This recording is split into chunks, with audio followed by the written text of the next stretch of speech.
Finally ഞാൻ റൂമിലെത്തി. ഇവിടെ മൊത്തം ഞാൻ ക്ലീൻ ആക്കിയപ്പോഴാണ് എനിക്കൊരു സമാധാനമായത്. കാരണം എന്റെ വീട്ടിലുള്ള റൂം പോലെ തന്നെ എനിക്ക് ഈ റൂമും അത്രയും പ്രിയപ്പെട്ടതാണ്. ക്ലീൻ ആക്കി കഴിയുമ്പോഴത്തേക്കും ഞാനൊരു ഭാഗമായിട്ടുണ്ട്. അപ്പൊ ഞാൻ വിചാരിച്ചൊന്ന് കുളിക്കാം. കാരണം ഞാൻ 12:30 ഇറങ്ങിയിട്ട് ഞാൻ എത്തിയത് 5:45 ആ ഒരു ടൈമാണ്. അപ്പൊ അത്രയും ട്രാവൽ ചെയ്ത് ഭയങ്കര ക്ഷീണമായി.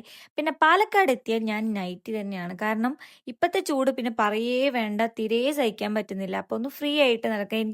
ഞാൻ വീട്ടിൽ നിന്നായാലും എനിക്ക് ചൂട് വരുമ്പോൾ നൈറ്റ് ഇടും. എന്നെപ്പോലെ തന്നെ പലരും നൈറ്റ് ഇടുന്ന ആൾക്കാരായിരിക്കും.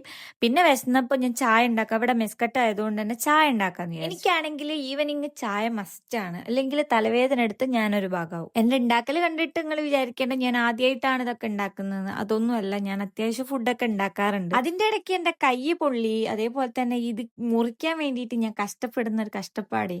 അങ്ങനെ അതെല്ലാം കഴിഞ്ഞ് ലാസ്റ്റ് ഞാൻ മാഗി ഉണ്ടാക്കി കഴിഞ്ഞ്. മാഗി ആയാലും നമ്മൾ ഉണ്ടാക്കി കഴിക്കുന്ന ഒരു ഫുഡിന് പ്രത്യേക ടേസ്റ്റ് ആയിരിക്കും. ഇതിന് പിന്നെ മാഗീന്റെ ടേസ്റ്റ് തന്നെയായിരിക്കും.